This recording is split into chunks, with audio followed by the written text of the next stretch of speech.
tax work for people. And how I'm transferring that over is, excuse me, I'm beginning an admin team accelerator to help you build your business and your human resources area, get everyone in condition. So there's still a lot I have to learn in that field, only because I'm probably just a year in real estate, but my background is in accounting. So I'm trying to transition. At first, I wanted to get away from accounting and just do real estate. And that all changed because I would need to learn everything all over again. And people reached out to me, hey, can you help me build our team? And I was like, wait a minute, maybe I'm on to something here. Maybe I just need to stay where I'm at, but switch it over to the real estate field, and they have their own dynamics of how you run your enterprise or how you grow, how you reach out to people. So yeah, that's exactly what I'm doing. I'm still working on opening two escrow companies, though, one in California and one in Hawaii. Nobody wants to do either of these places, and I have all the resources there. I live in California. I work in Hawaii. I used to live in Hawaii, so I have all these connections. I'm building contractors, people that like to do fix and flips, people that wants to get into real estate, so they're getting their license. So I can put them in these offices that we're creating. Nobody does too much of sub two. They have a few sub two communities on Oahu, but not too much on the rest of the islands. I'm kind of trying to Mhm. expand a lot there as Yeah. well. Thank you. That's enough for me. Like, I'm good. Yeah, I'm pretty busy. I mean, I just travel. I go to Hawaii, I go to New York, I go to Las Vegas, and it feels like I come home just to relax. Mm. And then I have to get back on the plane, and so it's an exciting moment for me. Calgon finally answered after 20 years of raising kids. Congratulations, colleague. I know, right? Yeah. And Shaswat, 30-second intro. Who are you? What do you do? What do you need?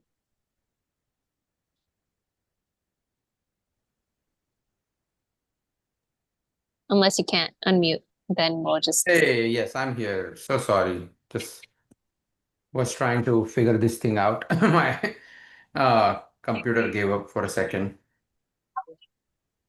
You're good. Awesome. Oh, okay. We got a lot of people here today. Okay. Yeah.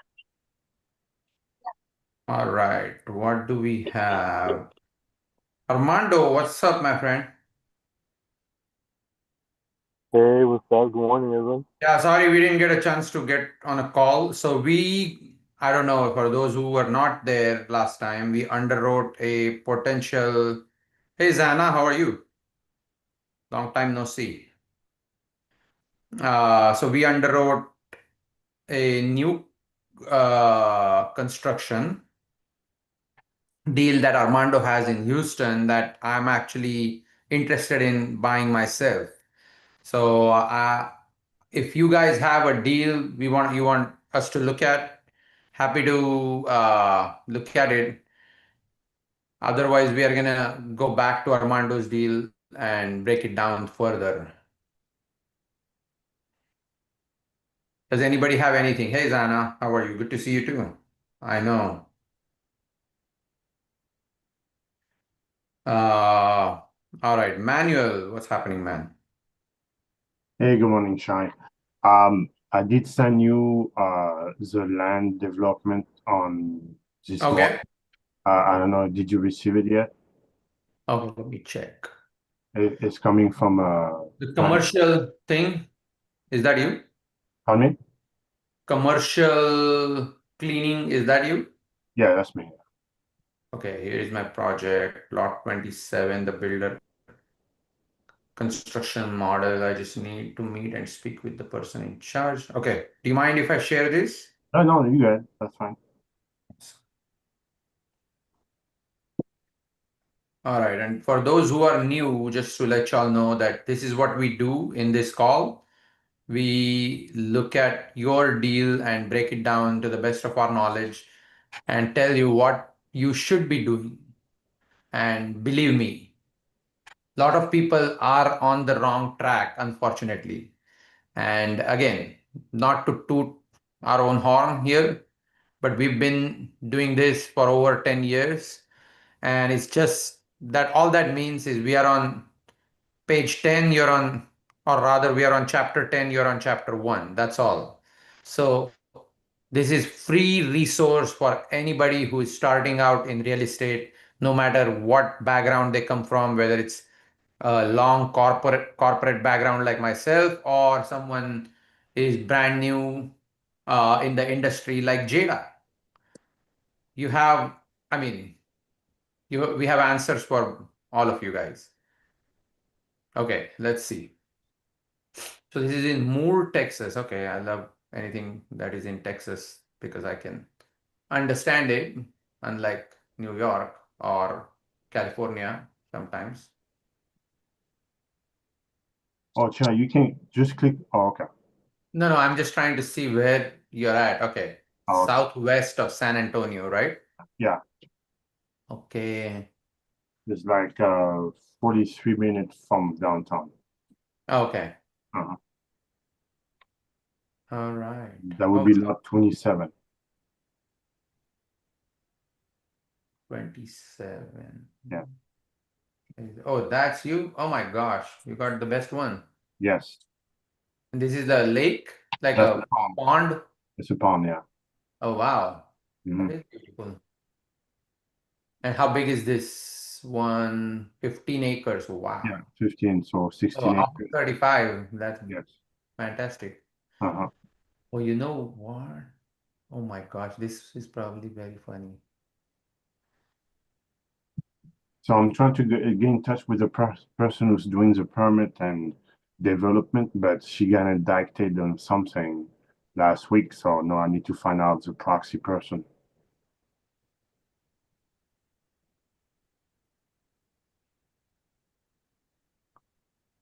So, oh, okay, never mind. Okay, so this is the lot I had under contract earlier this year, 35 acres. Oh, really? And it looked so much like that one. It's yours is further down. I Oh, was like, oh my God, someone bought it and developed it. I can't believe that. Okay, so mine was further up here, but okay. So what is your question? my question is what, because I already talked with the builder. We both agree it's a good lot. Yeah. Uh, and my question is, because I don't know, well, let me put it this way. We want to do construction. We want to put some, what do you call, some shipping containers as houses. And Oh, okay. yeah, and we both agree on the format, how many we're gonna put. We just need to talk to the development permit person in that county. So am I going the right way so far? So who put these lots together? Who is selling these? That's an agency in Houston, Blue Indie Realty. Oh, okay. Hmm. So as you can see on, I mean, Yeah, next door to here, this is all warehouses. yes. So this is a good corridor for oil and gas and stuff. So a Hmm. lot of oil and gas activity on the south side here. Yeah. See where we are looking at. Is this not Northup? Where is San Antonio? Oh, there it is. Sorry, never mind. Yeah, it is San Antonio, Southwest. Okay, because I mean, I used to work for Schlumberger in oil and gas. So Nuevo Laredo, I mean, all these Yeah, Eagle, yeah, this is all like this is a Permian basin, right? I think. correct. Yeah.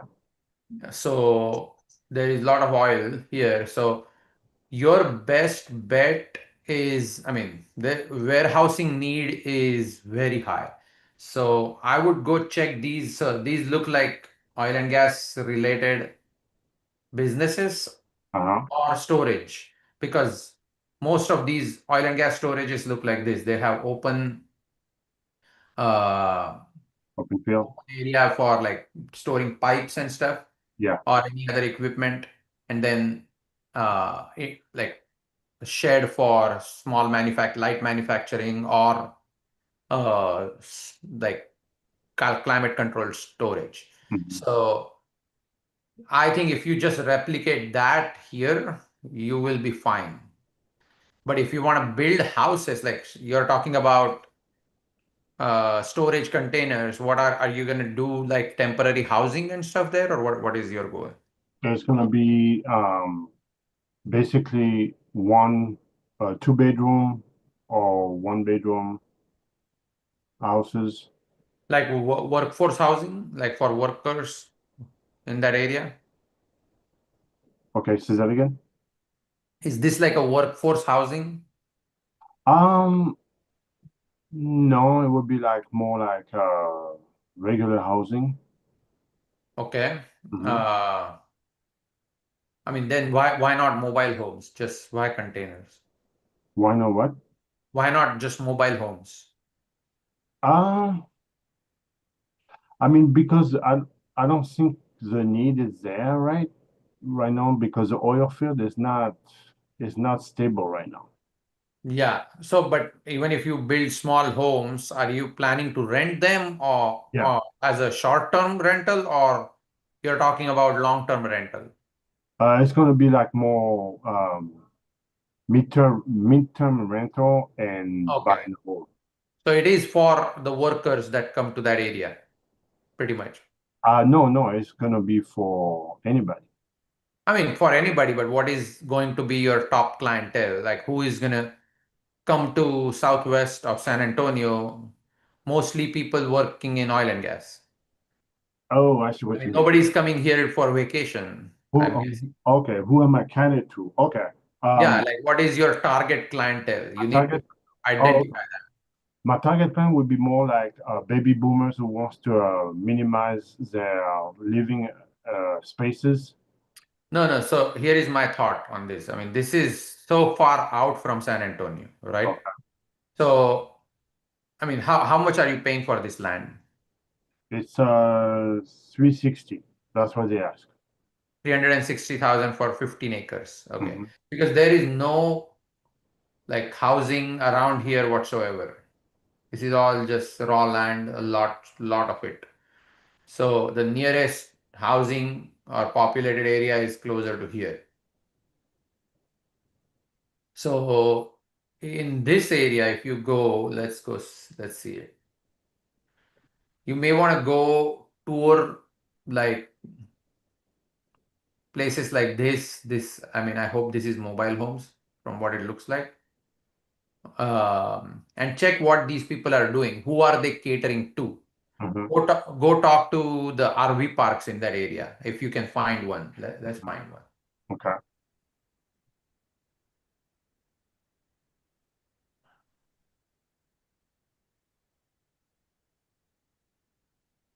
Okay, go talk to that guy. You're still further south, right? Right here. Okay. Oh, there is a bunch of them. You're here, right? This is Moore. Okay.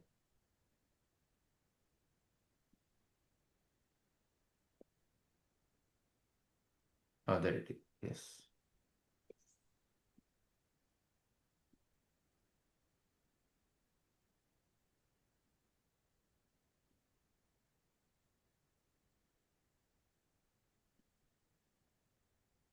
Okay. So I would call these people. Okay. Because this is what you're trying to do. Yeah. Instead of putting container and making them houses, just create an RV park. Why even worry about doing anything? I see.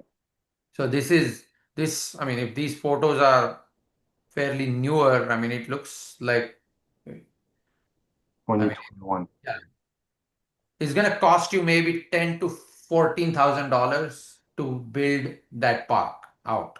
Okay. So on 15 acres, if you were to, I mean, that's a lot of RV spots. Hmm. But I know for the fact that TCEQ is getting more strict about RV parks. Mhm. So I mean, you may want to go check with the city first.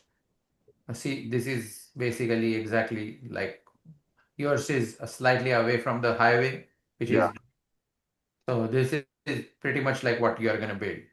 So Mhm. this is a good model for you. And I think you can build small sections and see how it's working and then go to the next one instead of going all in. I mean, Mm. go check how these are. Okay, let's go see.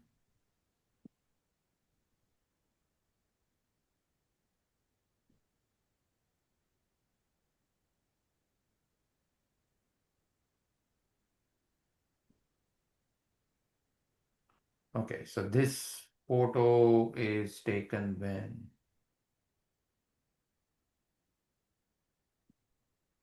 Sometimes you can tell, but it's fine. But let's say it's fairly recent picture. You can still see 1, 2, 3, 4, 5, maybe one of these like 6, 7, 8, 9, 10, 11, 12, 13, 15, 16 RVs in this part. Mhm.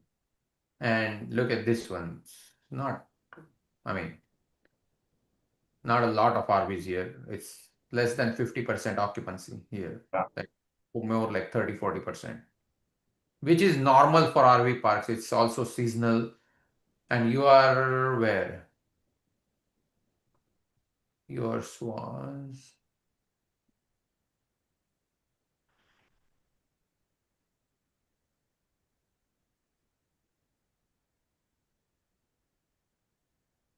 Okay, you are farther down compared to the actual town. That's why there is nothing there. Okay, makes sense. Yeah, right up at the fork on the left, on the right side. Yeah. Because you may also want to go further down and search that area for RV parks. See if you, I mean, literally, you will be the farthest down RV park. Oh, okay, no, no, never mind. So this is, This is after us. Yeah. okay. I mean, decent activity here because see, there is more amenities, I can tell.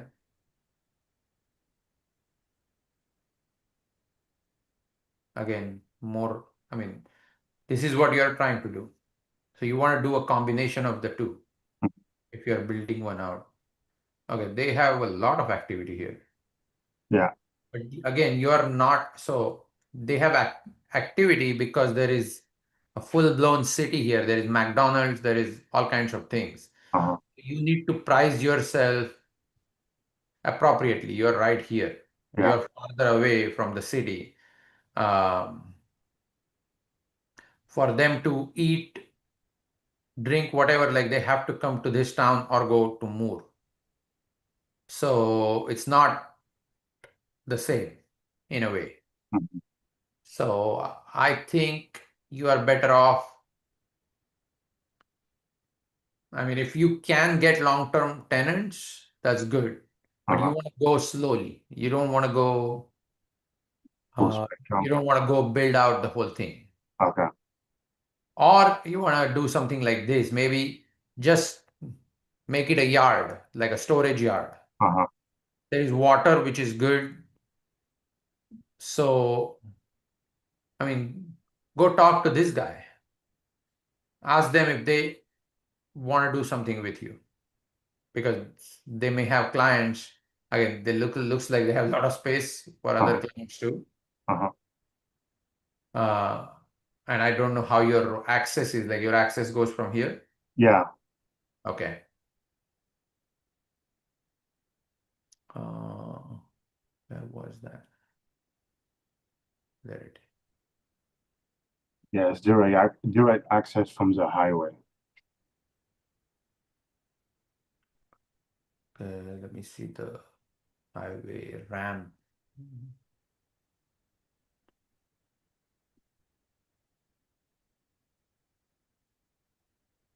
Okay. Okay, I think it's fine.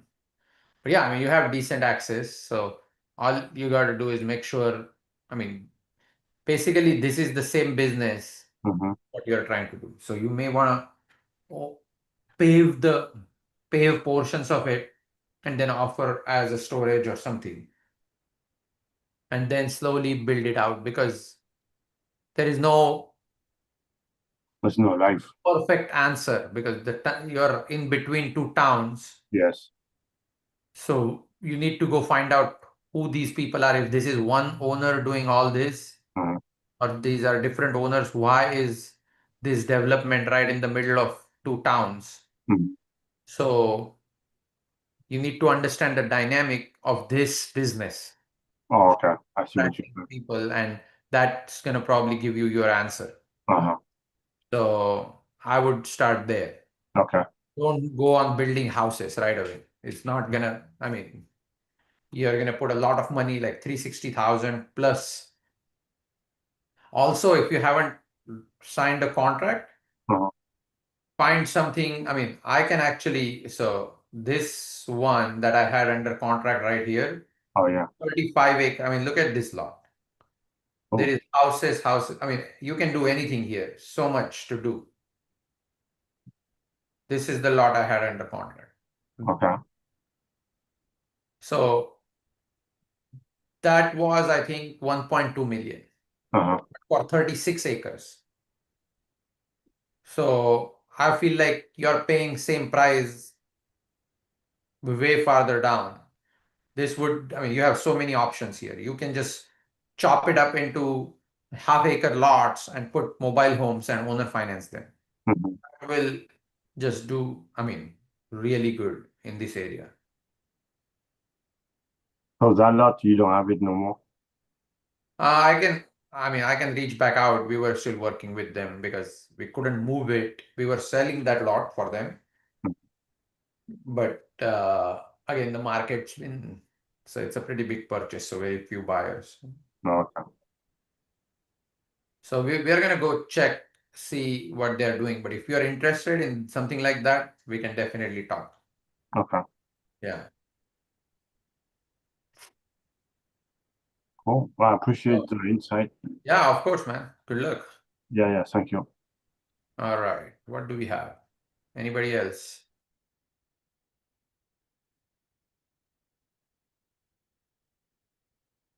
Oh, hey, Nihal, how are you, man? Long time. Han, what's up? Long time, buddy. How are you? Good, good, good. Hannah, what's going on? I know your buddy texted me. Is she here? I don't know. Yeah, she should be. She's showing the house. Summer, right? Summer, I think. Yeah, it was actually both of them, Jackie and Summer. But Summer is showing a house right now, so she said she's gonna be a little Oh, bit okay. late No, and absolutely. keep checking. I know your deal is what happened to that big apartments? Did If you know Thomas, remember Tom? I don't know if you know, he's also an owners club like you. So he's the okay, one that's doing the KP on the deal. So okay, it actually from 542 we went down to 200. So okay, we're gonna, yeah, so it's gonna be, I think it's not the 990, it went down to 500 and now it's only 250 units. okay. So that's what That's I'm more look. reasonable because someone else reached out to me on that one Uh-huh. that they are looking for funding. I think it was Alvin Lee. I don't know. Jada will remember. Oh, Alvin Lee. I know Alvin Lee. Yeah, but yeah, Yeah, I he's think it was from Florida. already like, yeah, it's done. But so now we're still working on same seller. Maybe that's the same guy that you know. So it's the same seller, and but we're down to 200. So we're down from 45 million or 35 million to 20 million. Wow. Yeah, so we're down a little bit on that. But yes, I'm just needing like right now I found a credit partner, and then which is the one that I got a hold of you and Ingrid. You and Yeah. Ingrid was helping me first, but Thomas is helping me now to do the credit partner and then to do the track record. Oh, So okay. hopefully, yeah, so hopefully that's gonna go, but I'll update you on that. Yeah, keep me posted. I'm No, interested in yeah. seeing what's I happening. have like a deal that I sent to Jada, but I do not have the T12. It's a sixplex in Minnesota. I sent it to her. Let me Okay. send it to you. Let me send it to you. Yeah, yeah. Go ahead. You want us to look at it now? Oh, it doesn't matter. I can send it anytime. I do you have Oh, no, anything? I Do you have mean, anybody? yeah, we can look at it. I mean, I don't know Okay, if any other deals are there. If you thank guys you. have deals, send it to me. I'm gonna put my email in here again. Okay, Chai. And if there is I any topic you want us to cover or talk about, happy to talk about the basics or advanced stuff, whatever it is. Nihal, feel free to ask anything you guys have. I know we've been texting and you are getting back into it. So, I mean, anything you want to discuss, how to get started, where to look, we can talk about those. I mean, it's Yes. not, yeah, go ahead. It's not just me. I have my cousin Shailesh on the line as well, Oh, and hey, he Shailesh, how are you, man? Hey, Chai. Hey, guys. Doing well. Nihal, you want me to give a little bit of spiel as to why I'm joining this call? Yeah, absolutely yeah, please. Give a Thank please. quick you. intro, right? So, Chai, very interesting call, man. So, and thank you, Nihal, for looping me in on this, right? So, Chai, pretty much on page one on the book number 10 that you are, right? That's my current status. I was just discussing with Nihal the other days, we're brother-in-laws, right? So Yeah, yeah. so I work my background is in finance. I work with Wells Fargo on the equity derivative side, and my wife until recently was working for a startup. We are based Okay, in the state area in New Jersey, Princeton. So my wife and me, we are contemplating getting into the real estate business, right? So we have uh, okay, as individual investors, we have our starter house on rent for the last couple of years. It's been going pretty okay, decent, given when we entered the market. So okay. fingers crossed on that. But having that experience now, we are trying to see if we can get into the small business area a bit with long-term rentals, especially to start off with multiplying our portfolio over a period of time, right? Thinking about something which is accessible in the tri-state area, right? Yeah, So that's where we are, and I'm on this call because I wanted to kind of get your initial guidance based on all your experience, right? When you yeah, yeah, absolutely. structure these deals, right? For me to, because I'm looking at about 5 or 6 properties in the Delaware, Newark, Delaware area. Then I have Yeah, Cherry Hill, close to Princeton, some areas in Pennsylvania. okay. Um, but I want your guidance in terms of coming up with like this structure that then you can review, right? Like, Yeah, yeah, yeah, for okay. sure. So I guess, I mean, your first step is to know why you are getting into this. I mean, why real estate makes sense.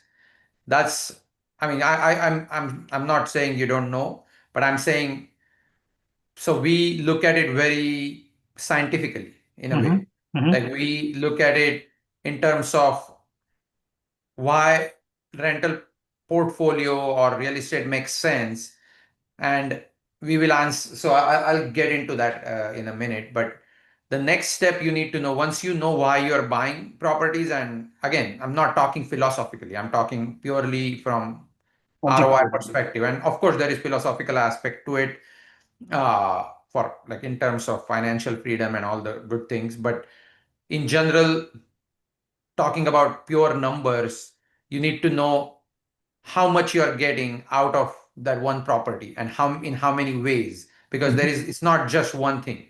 So uh, and that part is always interesting to a lot of people, and I like to go over. That's like basics. It's 5 streams of income from any piece of property, and once you put that, like once you set that as your foundation, then you are never gonna question yourself, oh, why am I buying more, or why am I doing this? So then after that, you need to know where you're going to look, where the deals are going to come from. mhm, Okay. And how to find discounted real estate, distressed real estate. That is the main thing compared to anything else. So just to go over the 5 streams of income, which is my favorite thing to discuss in any call, honestly. And let me bring that up. Hold on 1 second.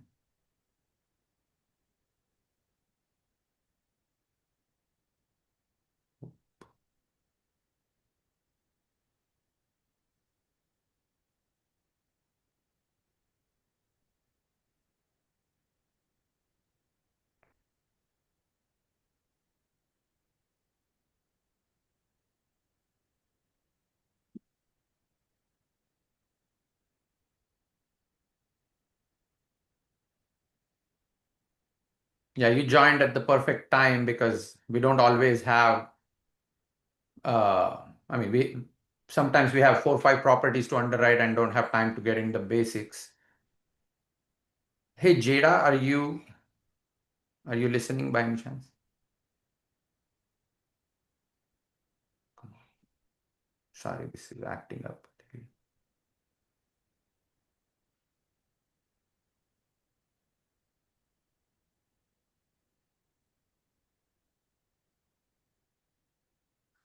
Okay.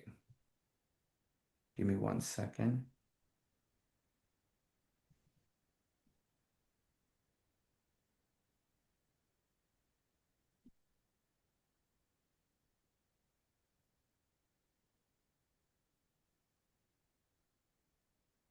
Why would you do that? Okay, I'm so sorry. Okay. It's acting up real bad.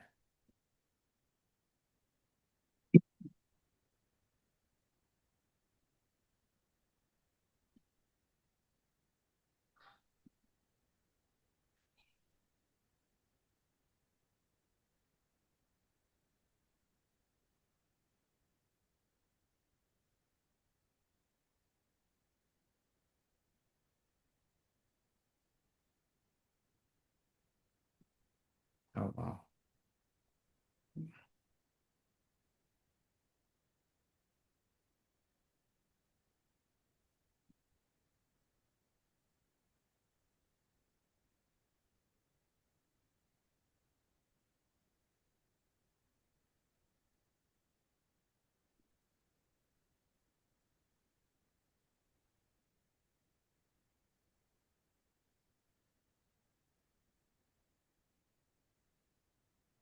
Oh, wow. Okay.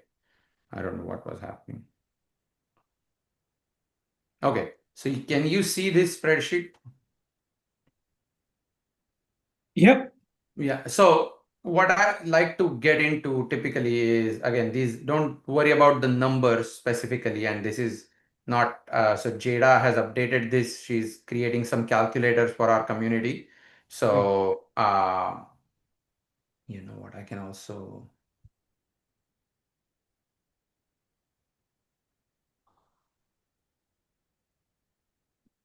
so do you know what BRRRR stands for, by the way? No. Okay. We'll get into that. Don't worry.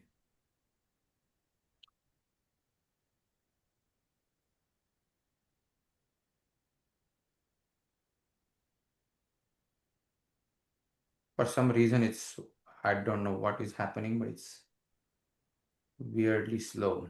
Never happened like this. Oh my God. Okay. Never mind. We'll just start with this. So the BRRRR is like a very common, it's a name of a strategy that is used very commonly across United States. And when I say United States, it's specifically United States. Okay. Again, all over the world, again, the concept can be applied anywhere else, but the inflation across the world is so high that your rent and your monthly payment are way off. Like, I mean, if you own any property in India like I do, I'm sure you know that property, if you purchase a piece of property for 200,000, it's not going to rent for more than $500-600 USD. Yeah. But in America, it can rent for 1600-1700 up to $2,000. Yeah.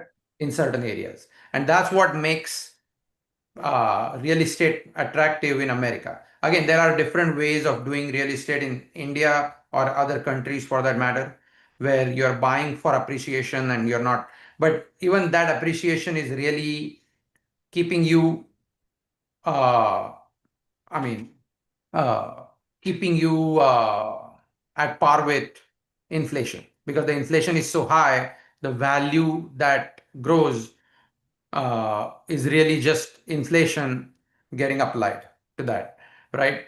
So in some areas, the growth is happening and then property prices uh, go up faster than the inflation, and it starts to make sense, but not every area. So in America, inflation is much, I mean, much lower compared to other countries, especially countries like India. And that's where the real estate makes sense. Okay, that's why the real estate makes sense. So now, when you are buying a property, okay, your top priority should be cash on cash return. Okay, so what that means is your monthly payment is a combination of four things. Okay, we call it PITI. Okay, which is principal, interest, monthly taxes, and insurance. And in certain cases, there is HOA involved. So your monthly payment consists of principal, interest, tax, insurance. So and HOA in wherever it applies. So your rent compared to your monthly payment, if there is, I mean, if your rent is say 2,500 in this case, and your monthly payment is 2,100, you're gonna make about $400 in cash flow per month, and that cash flow alone is called cash on cash return. And the reason it's called cash on cash is because you are buying a piece of property, you are going to repair it if it needs any, then you're going to refinance it, and Yeah. then the monthly payment starts. So, but in that process, say you are buying a piece of property for 200,000 and you go to the bank is not going to give you a loan for more than 75% on that property. So you're going to leave 50 grand in that property. Yeah. So now your monthly payment, say $400 per month times 12. So you're making $4,800 per year. Divide that by 50,000 that you left in the property. That's 9.6% return. And so how much cash you're making on the amount you invested. And the amount you invested initially was 200,000, but after refinancing that property, you got 150 out. So the money you left in the deal is your investment, is considered your investment. So you're measuring your return based on the amount you are leaving in the deal. Because guess what? Even if you have a mortgage on this property at 150,000, that mortgage is being serviced by the rent you are collecting. So you don't have to worry about, or you don't have to consider that mortgage in your cash on cash calculation. That's Got it. why cash on cash is probably the most primary way to look at a property. But now in this process, you're deducting PITI and HOA from your monthly rent, while your HOA, taxes, insurance, and interest are fixed costs. Your principal is actually being used to pay down your property. So that is also a piece of, I mean, that's also a stream of income that you have in that is hidden, that is just paying down your property, and 30 years later that property is going to be fully paid off, free and clear. At that point, not only do you have to pay no principal, you also don't have to pay any interest because there is no loan. So your cash flow will significantly increase at that, I mean, at that time. Again, during the way, I mean, along the way, the property is going to grow in value. You may refinance, pull some money out, use it to do other deals. So all these good things will happen along the way.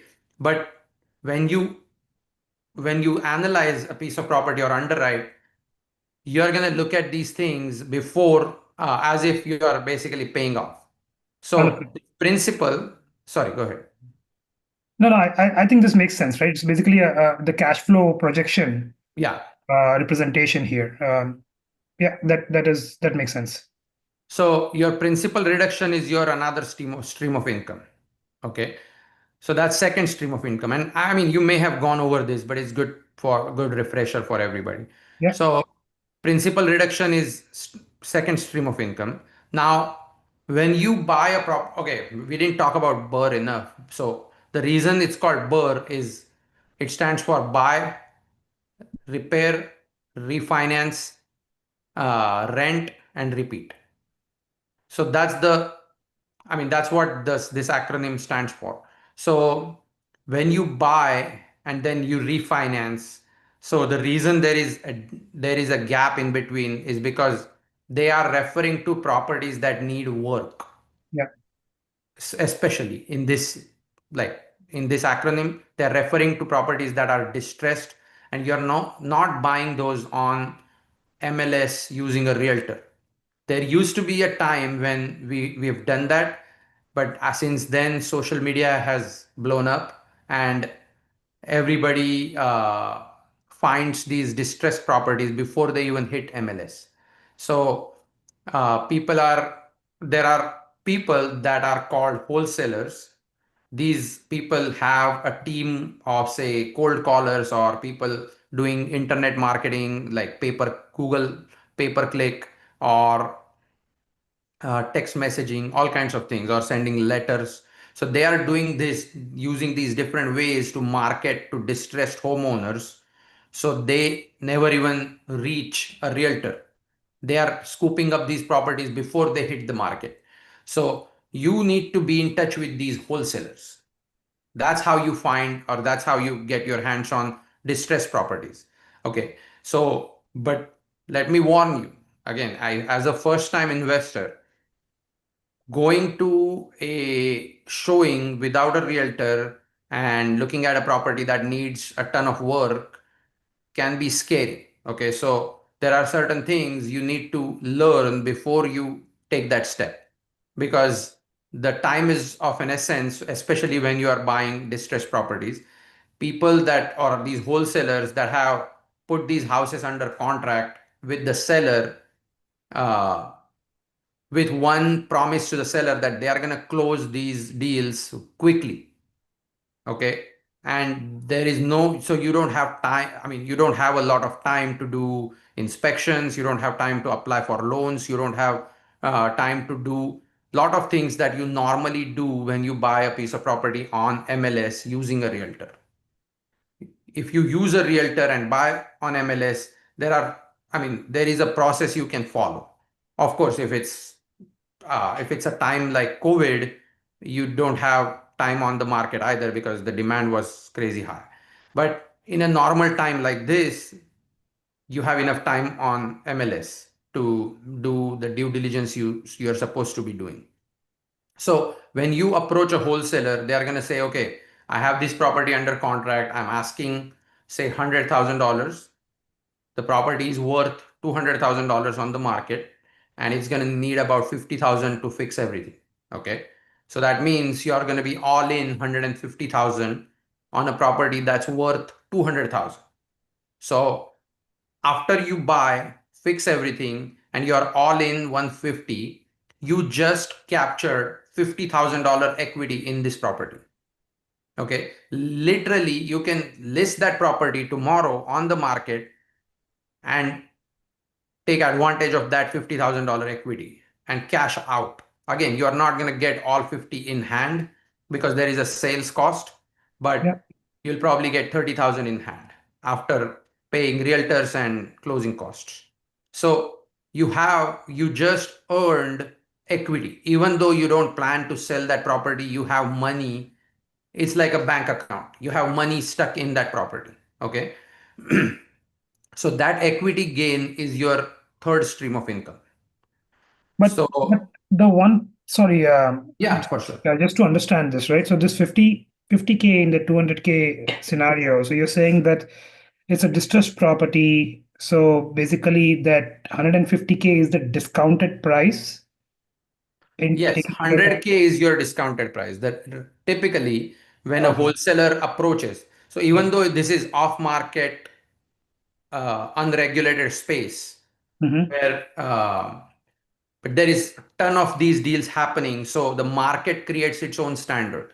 Okay, so all these fix and flip shows you see on HGTV, or if you know anybody who does this besides me, like that is close to you, you will know that these people are buying these discounted properties, fixing them up and selling them. They are not even holding them as a rental, which is what you are trying to do essentially. Got it. But most of these people are buying these, and this is a very like old business type of business and very common business. So even though you don't see these people on a day-to-day basis, there is a lot of them. So my Got it. point of telling you this is the market, even though it's unregulated, there is a market standard that is automatically created, because guess what? The same seller is getting calls from multiple wholesalers. There are multiple companies across America are marketing to these same sellers. So they have to keep up with the market standard. So I can't go and offer, hey, I'll pay you $20,000 for a $200,000 property. Believe me, I've done that and I've paid 20,000 for $200,000 property in my career, and that happens. But I can't do that when there is so much demand, because I mean, whoever like Colleen or Sheldon or Jada can call them tomorrow and say, "Oh, I'll pay you $30,000." They just made 10,000 more, and it's Yeah. still a good deal because someone can put 50 grand and make 100 grand out of So it. there's enough competition there is Yeah, what there you're is saying. enough competition that is But driving this market standard. got Standard. it. But that 50% discount that you're talking about right now, because it's in theory it's a 200K if I say estimate, right? Correct. Sure. Yeah. And the given the distress in the property, it's basically discounted So 100K. Zestimate is Zillow's estimate. That's why it's Zestimate. But in in Approximately, in the you investor world, it's called ARV, after repair value. okay, Yeah. got So it. ARV is 200,000. And so the typical market standard is for wholesalers, okay, not for you as a buyer or investor. For a wholesaler, they are usually making, and again, except for places like California or New York, I'm talking about uh, median or general, like states like Texas, Alabama, Georgia, like wherever investment activity is high and property prices are still not like in millions like California or New York. So in those states, general standard is about 70% minus repairs. Got it. I'm talking about urban areas. When Okay, you go to rural areas, there is very low activity of investors. So you can buy properties for 50% minus repairs. But again, if you live in a city, you're not going to go do a project in a small town. Again, you mentioned Pennsylvania. That's why I'm telling you this. yeah, Because yeah, there are a lot of small towns around Pennsylvania that are really lucrative if you can focus on one. So you will be like one of the very few people that focus in those areas. And those areas, I mean, people dominate in those areas because there is no competition. But if you come to somewhere like Houston, where I am, it's, I mean, crazy out here. Okay. So wholesalers cannot possibly offer uh, cannot possibly lowball these sellers at all. So they got it. have to stay with the market standard, sometimes beat the market standard. So 70% minus repairs in a general Houston area. And then if you come to places like Sugarland, where it's probably one of the most lucrative areas because it's closer to some I mean it's one of the top suburbs in Houston area. So if you are, I mean, there are some parts of Sugarland that are still investor friendly, in the sense that property prices are lower. Those areas you have to offer 80% minus repairs, because there is, I mean, that many investors looking to buy. Uh, so now these wholesalers are making offers at 70% minus repairs. So in this case, wholesaler might have offered them So 200,000 times 0.7 minus 50,000. So wholesaler has it under contract at $90,000. They are going to turn around and sell it to you for $10,000 fee, Understood. right? So they are making making an assignment fee. Sometimes if wholesaler is really good at what they're doing, or if they found a seller that is in super distress, they were able to negotiate really, really low, they will get it under contract for 50,000, but they are still going to sell it to you for $100,000. There is no, so you have to do your own calculations and not worry about how much the wholesaler is making. Understood. So And yeah, So yeah, so I mean, I understand that part, right? Like, can we talk about the last hour when you talked about repeat, right? Because I'll tell you, like, my given that I'm new to yeah, the whole thing, my focus right now is just to step into it and develop a portfolio which is relatively safe, right? So I'm not yeah, targeting like distressed properties. I'm targeting properties which give me a set of long-term rentals which just correct. have turnover, which stay in rent, right? So that I, like you said, over a period of time, I start building equity. Yeah, 100%. So you are not really worried about equity gain walking in, but you are basically going to count on appreciation later. Yeah, appreciation and the Right. principal reduction, right? That's what I'm looking at. Absolutely.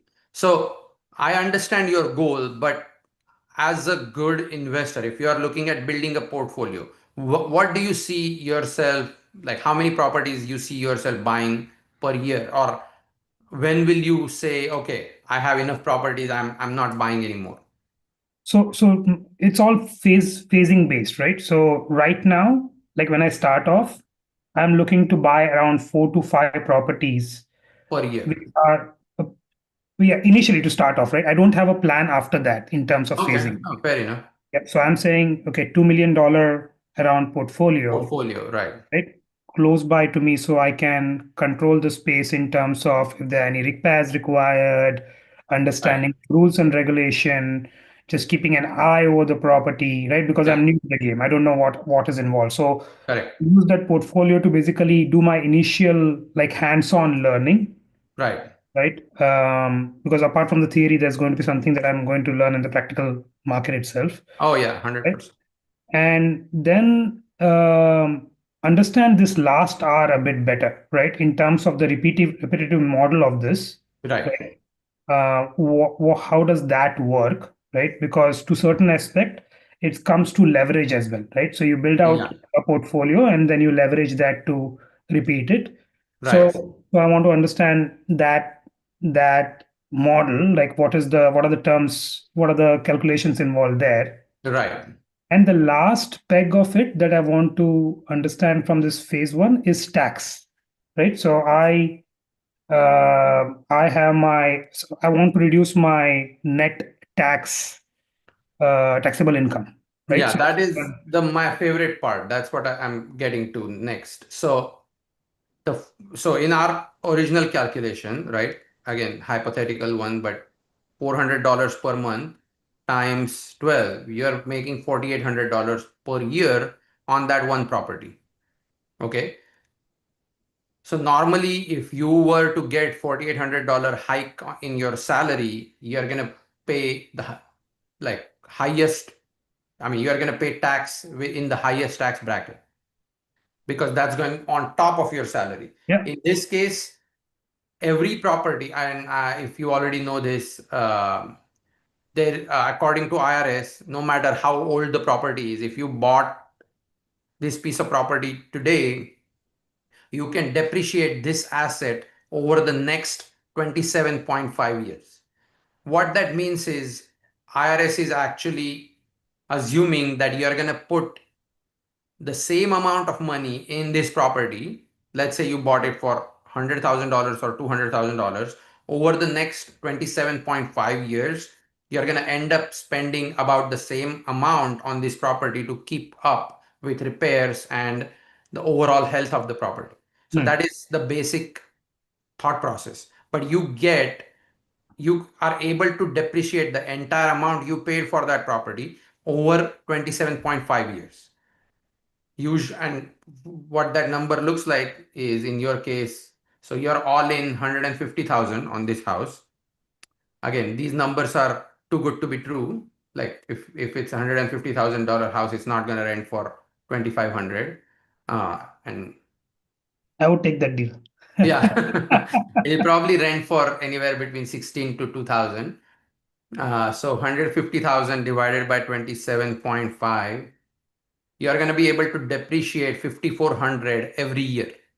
Hmm. That means it's more than your $4,800 income. Got So it. your entire income is tax free. Got it. Okay. Now, if you have a full-time job and you are doing this as a side deal or side gig, the excess, the $600 difference between 54 and 48, that will accumulate over time on your tax returns, until one day when you maybe quit your job or do real estate long enough to where you can call yourself a real estate professional, and that your CPA can advise you when that happens. But the day that happens, you become a full-time real estate professional. That means your active and passive income can be combined. So all that $600 per month per property you're accumulating over time will be applied as a deduction on your taxes in that year when you become real estate professional. Okay. But if in my scenario, right now, say my wife has this real estate business that she will do 100% of the time, Yeah. will be built out, right? You probably can do it day one, Day one. possibly. Okay. Yeah. And So and she can call herself a real estate professional. got it. And for that, you basically, what that means really is that you spend a certain number of hours managing those properties that you Yes, 500 hours per year, or I'm sorry, 50% of your time, or 750 hours a year, something like that. got it. Got it. Yeah. Again, I mean, that your CPA can advise you when that should happen and when that will happen. But regardless, it's not going anywhere. You're not losing that depreciation. It's just going to accumulate over time, and one day you can use it all. So, with that being said, I want to address a couple things that I heard you say. One is you are not looking for distressed properties, and Correct. second is you want properties closer to you. Yeah. Both, I just want to debunk both of those myths. Okay, one is the right way to do real estate is by, again, I may be biased and your perspective is not wrong, but I think my perspective is right. This is how I'm going to say it. And again, you can choose still to not look for distressed properties, but it's not as hard as you think.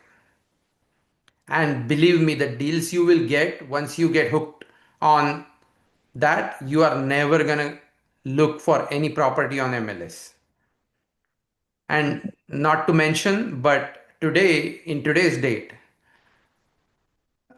any property you buy on market nearby your primary residence, I'm just assuming you live in a decent area. That means anything you buy nearby your primary residence is going to cost, uh, I mean, it's going to be more expensive compared to where you should be buying. So those properties are very hard to cash flow because the interest rates are 7% and not 3%.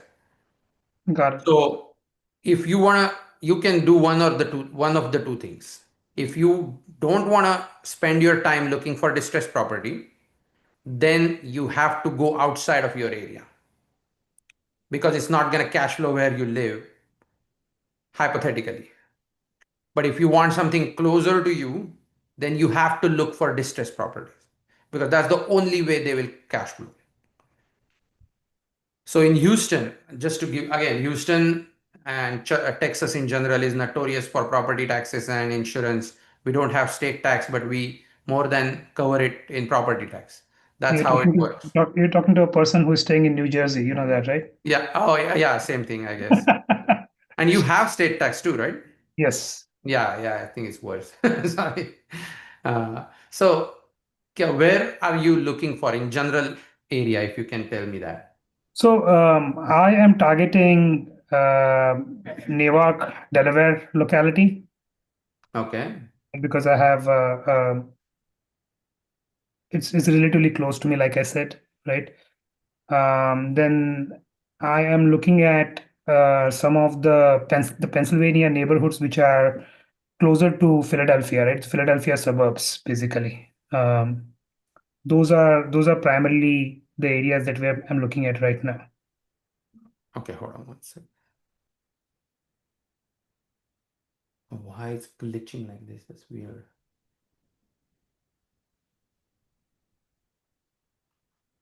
So what are the property?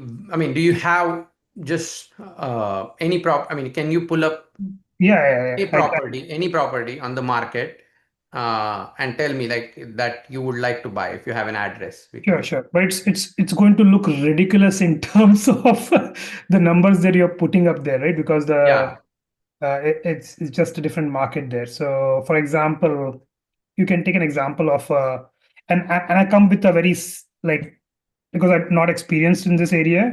I'm going in Yeah. a very safe thing, right? Yeah, So absolutely. 160 Tory Drive, right? So 160. I'll put it in the chat. Can you spell it? Oh, it's in the chat. Yeah.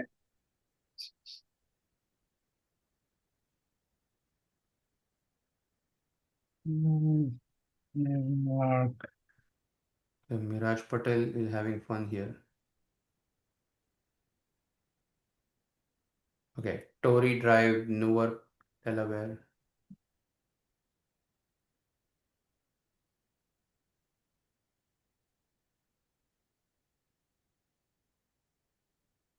Okay, so this is your ideal house to buy, you're saying. Yeah, from an investment perspective, those are the kind of properties that I'm targeting, right? Which I know will rent out consistently. Okay, Uh, that's another myth I would like to debunk here. America, how many people, I mean, just a pop quiz for everybody to see if everybody is listening here. Just type in the percentage of America that rents according to your, I mean, if you already know and don't Google it, just tell me, oh, yeah, that's on the very high side, but wishful thinking, Johnny. But yes, I would love if it was 80%, but nearly 47-48% is the right number. That's how many people rent in America. Okay. So there is literally never a shortage of tenants, period.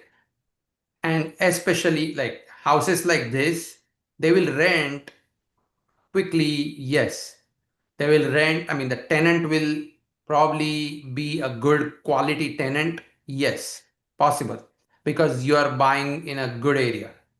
Okay. And not a lot of people can afford paying high rent in America. So you're probably going to get someone uh, who makes good money. But it's also possible, and it happens a lot, that you also have a lot of turnover, because a lot of these people that live in houses like this will eventually want to buy their own house quickly. mhm, mhm. So your tenant turnover is high. You want to focus on people that are permanently renting for most of their life in that 50% bucket. Okay. So those are the perfect tenants. I mean, literally, I have bought properties from people, and when I went to see those properties, the tenants in those houses have lived there for over 30 years. They were crying when they left. They were saying that this is my house. I've lived here for so long. How can this not be my house? But I'm sorry, you didn't buy it. So those are your target tenants. Again, it's not always easy to find a good tenant. You're gonna have problems. I'm not gonna lie to you. But that's also like part of the fun, right? Mhm. If you don't have challenges, you're not gonna, I mean, everybody would have done this, right? Yeah. So the problem with houses like this that you're targeting, and again, it's very, I won't lie to you, I have thought exactly the same way. Literally everything you are saying is me talking 10 years ago. Okay. So I was also thinking on the same lines, but now whenever I walk into a property that is like messed up, there is so much work to do, bad smell, trashy tenants, distressed landlord, that's the smell of money. That's where you're going to get a good deal. Okay. So my point is you can try buying one just for the heck of it and see how it goes, hold it in your portfolio. But if I were you, I would focus on distress. I mean, even in these areas, there is some part, I mean, there is some distress happening in these areas. So you don't have to change all your thought process. You can just uh, Tweak it. improvise yeah, you can just improvise using one of the many factors we discussed. So if you want to buy this house, don't buy this house, buy a house in that area that comes from a wholesaler for say 350. At least buy buy it safe. Okay. That way, if you get tired of this strategy tomorrow, you can sell it for Right. 490. The problem with that, Jay, and that this is where your 10 years of experience comes in, right? Um, and and that is the learning part of it, right? Which Yeah. is when you develop this portfolio, right? For somebody like me, it is also about developing the network, right? So when you're talking about repairs, Yeah. uh, the tri-state neighborhood, like where I live, right? It is very difficult to, I mean, at least for me as individual homeowner, right? It's sometimes challenging to find the right people to get a job done at a decent price. Perfect. Yes. But guess what? In this neighborhood, getting the job done is 10 times harder than a low income neighborhood because you don't have to worry about the quality of work. You are just worried about getting it done. Fix this leak. I don't care how the texture on the wall looks after you fix it because the tenants are paying 15, 1600 to rent. They are grateful for a roof on their head. Not, they are not gonna worry about, oh, okay, the paint is not the same color in this room versus that room. I mean, those problems are gonna come up in this neighborhood. So your quality of work has to be more. I mean, you have to hire skilled labor Yeah. versus you can get away with handyman in other neighborhoods. So that's also, and again, I may be very biased with my thinking, but I know, I mean, I've seen this long enough to where all these things I've thought about it over and over and over again. So whenever I mean, I also, so because I have a full crew, I do end up taking like jobs for a family, I mean, friends and family that I know. And whenever I have to do a job for houses like this in a good neighborhood, especially for someone who lives in that house, they have a very critical eye. Yeah. Oh, so versus if it's their secondary home, they are going to be less. um critical, and when that home is in a low income neighborhood, they are not going to worry about it.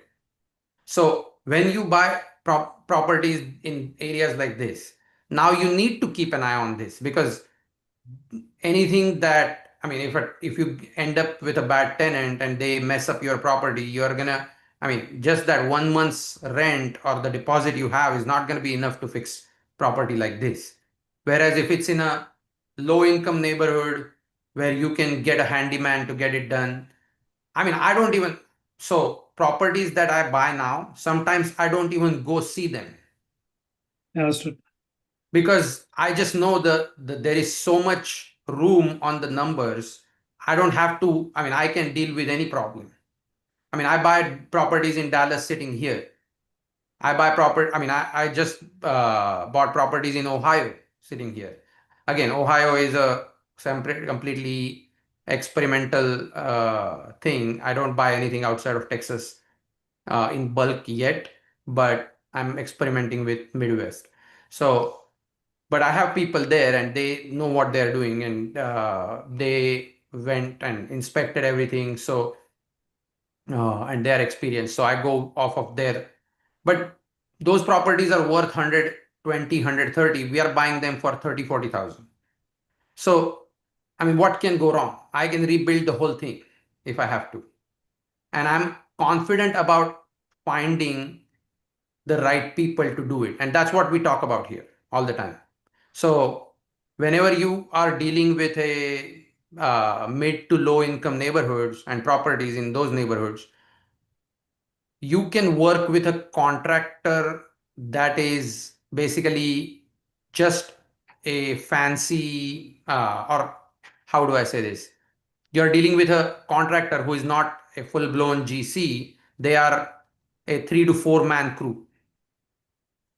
So, someone who was a handyman or working for a contractor yesterday, like went off on his own, taking 2, 3 guys with him, and now he works and he manages 2, 3 people, and that's how he turns profit.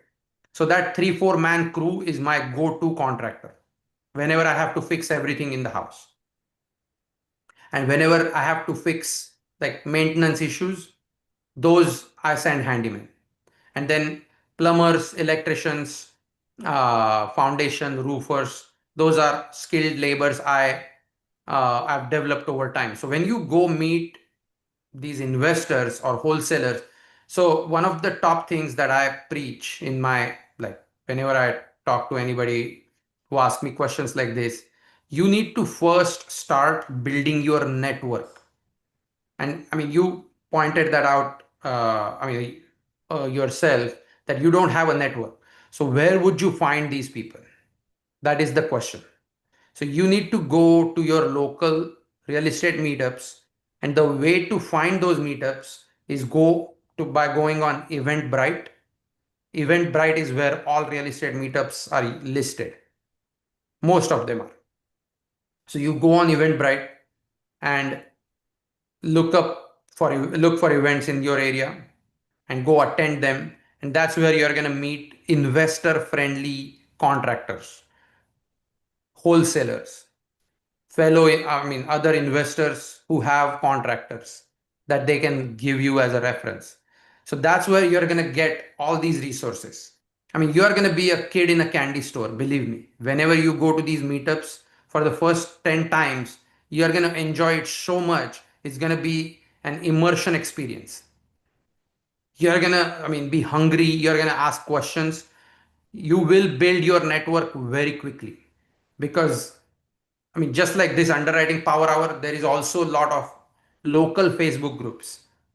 Okay, you can post your questions on local Facebook groups, and people are very helpful. Okay, because in these communities, some of the things we discuss is like abundance mentality. I don't hold back. The only way I'm going to grow is by sharing everything genuinely to the best of my knowledge. If I hold back anything, I'm going to stop my own growth. And that's the philosophy that is like a common thread among these real estate communities. So I recommend you go to these local meetups before you make any decision. That's a Go good meet other people and discuss or bounce ideas off of, like, based on whatever we discussed today. Go discuss the same thing with them.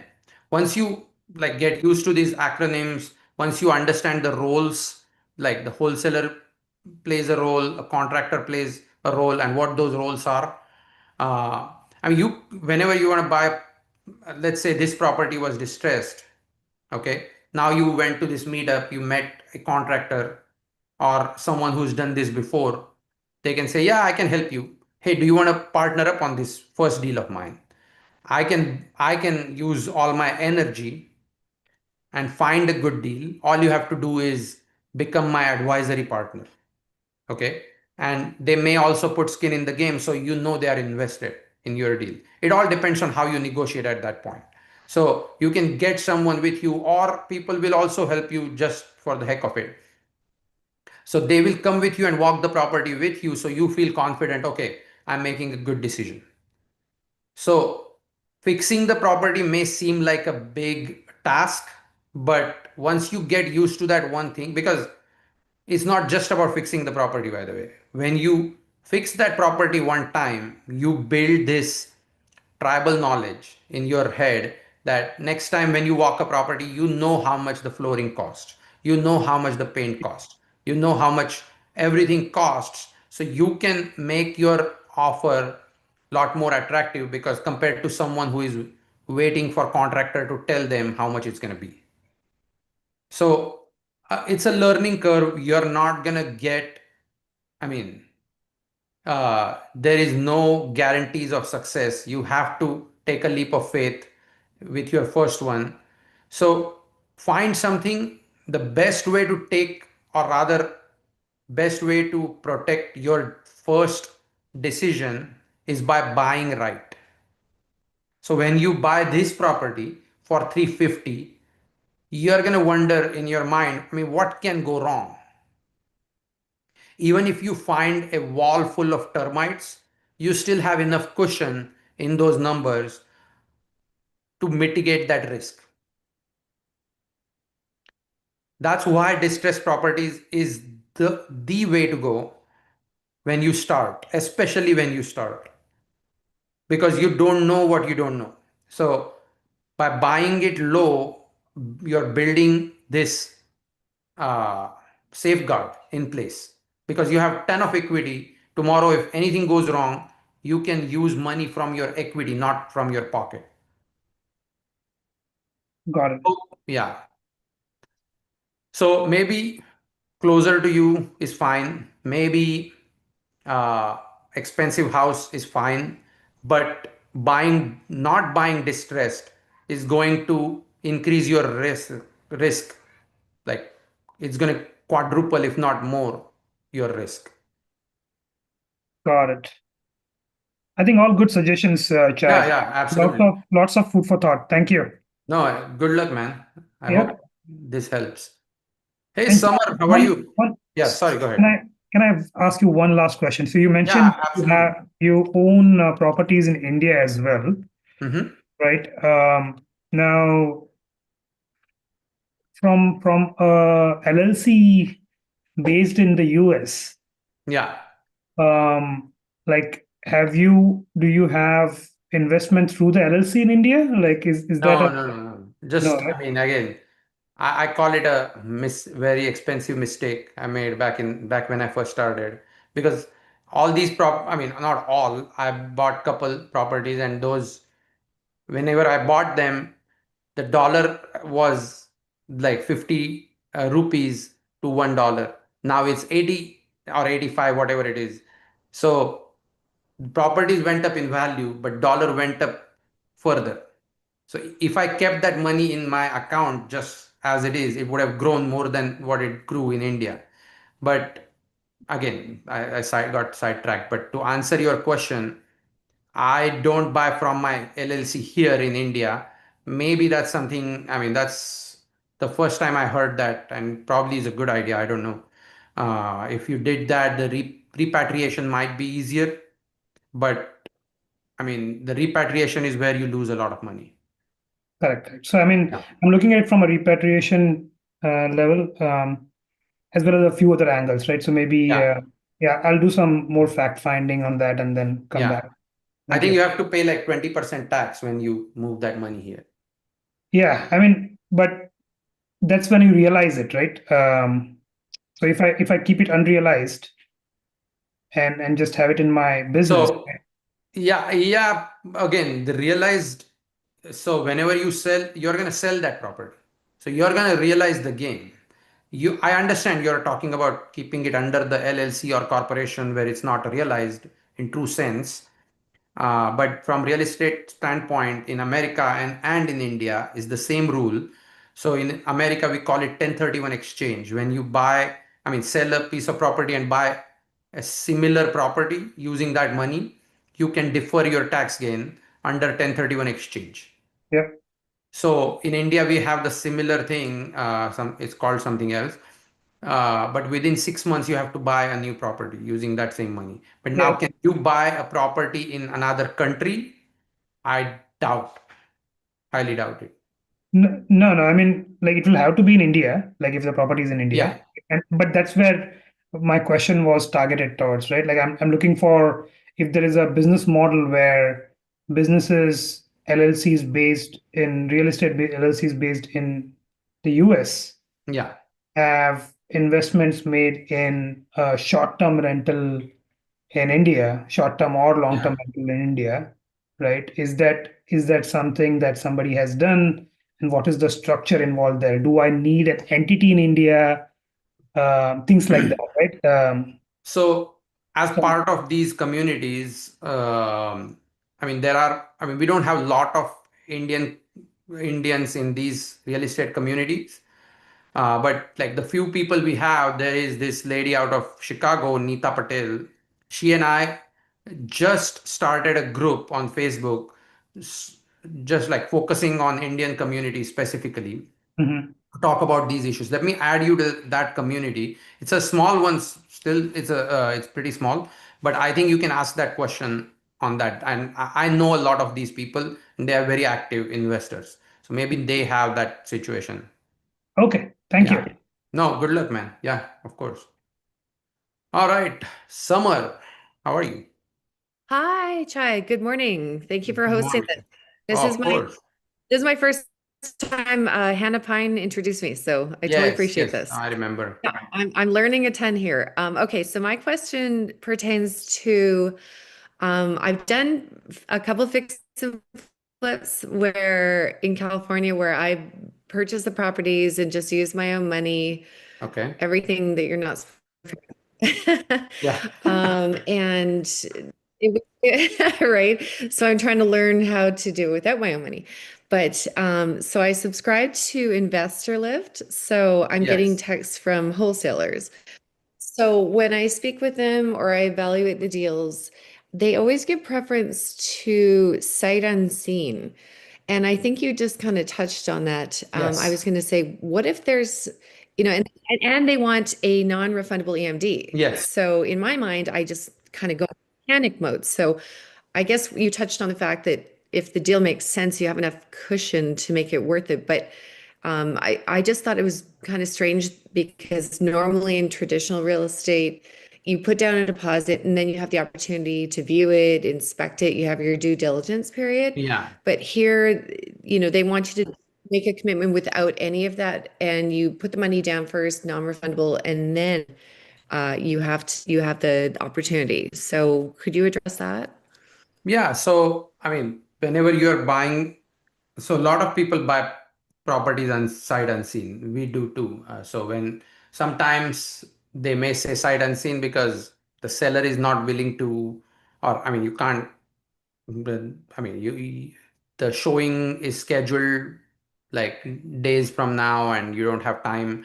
And a lot of people are showing interest because of the area.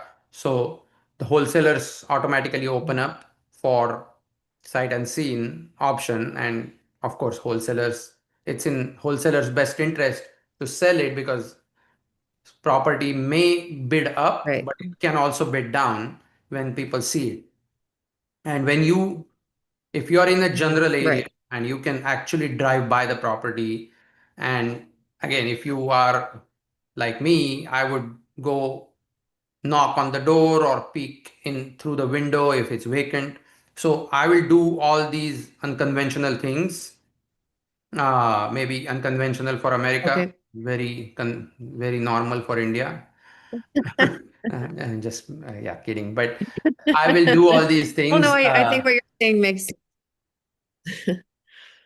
And I will make sure I get some confidence based on that site visit. So whenever I look at these things, some of the things that can really go wrong is one, you need to really look for foundation issues. One that I can tell you for sure. Now in Texas or yes. especially in southern states, you're gonna have more foundation issues.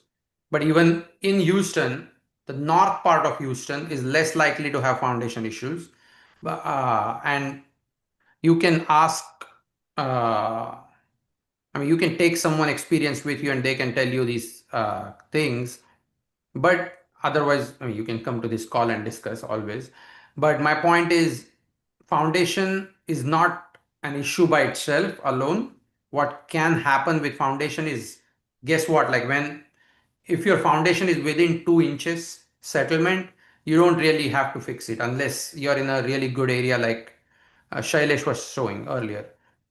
Because in most low to mid income areas, people are not that, as long as you're gonna, even if you're selling honestly, and but if you're, especially if you're holding the property, you're not gonna have to worry about foundation within 2 inches. And even if you're selling, Okay. if the area is in high demand, properties under the median value, I think you can get away with not fixing it. But when it's beyond 2 inches, and especially over 4 inches, you are now looking at, or rather risking, breaking the underground plumbing because of the dip in Okay. certain. So, and especially properties that are 50s or 60s, they used to have much better foundation back in the day because they would do piers and stuff. But regardless of that, if it's a foundation issue or not, you still have to worry about the underground plumbing, because back then it was galvanized plumbing underground as well. So properties in Right. 50s, I mean, have almost crossed 75 years, and they are very, you have to change underground plumbing. So, and that can cost a lot. So plumbing, foundation, roof, AC, um, and in general condition of the property, those things you can see from outside. Foundation, you can Yes. see the cracks on the walls and you will notice it when you walk the property. And so those things you can always do. I'm sorry, my camera lost battery. Um, so my point is, even if you have to buy sight unseen and you know the price is really good, but there is going to be a lot of competition, and you tend to, and you are feeling like you can take that risk, you should still go and do these things that I just mentioned. So Okay. especially when, and don't try to buy I mean, if you're buying properties that are beyond like older than 70s, make sure to factor in the underground plumbing cost and all these other major costs. Like you roof, you will, I mean, they will tell you where, and you can see whether it's new or older. And roof has to have changed multiple times if it's a 50s property. So roof is not really a big Right. concern, but underground plumbing can be. Even if it is working properly Okay. today, it may not work for too long. So those costs, as long as your numbers pencil, considering these costs, you're going to be fine. Do it sight unseen. Okay. But in general, Okay. keep that to a minimum. I don't, I have bought, I mean, I have done 500-600 transactions, and I don't remember doing sight unseen for more than a couple times, honestly.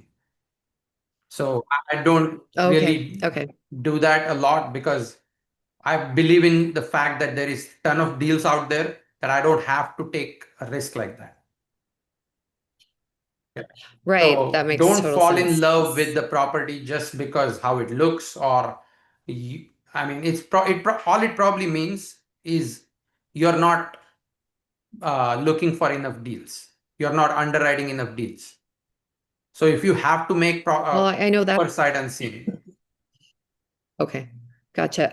Okay. And one other question. The financing they were offering in this particular scenario, because I've done it where I've moved into it while I've done all the rehab, they're very often they're telling me that that's not an option.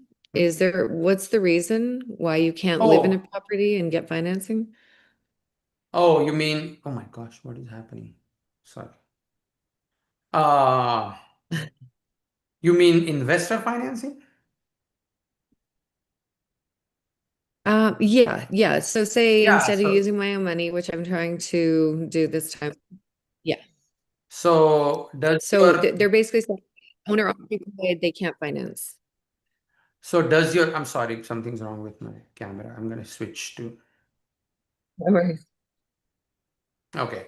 No, so if does your driver's license show the property address for the one you're financing right now? Well, I'm not financing like I own right now, but I was just looking to move. Like I'm trying to sell my current property. So once I Okay. sold this, instead of deploying all of the, like I own it outright. So instead of deploying 100% of my own capital, I'd like to, use a portion for down payment, EMD, whatever is necessary. But I'd like to finance the rehab. Okay. And I was just told by that wholesaler that I can't do plan to live in the property while I rehab. Why? The seller told you that? I don't know. I don't know. Is that, I guess that was my question. Is that typical or is that always I mean, negotiable? no, seller, I mean, seller has no reason to dictate what you do after you purchase because you're gonna fix that property after you complete the Right. sale, right? So seller is out of the equation. Mhm. I think the seller, Well, I think it was more I can't hear you.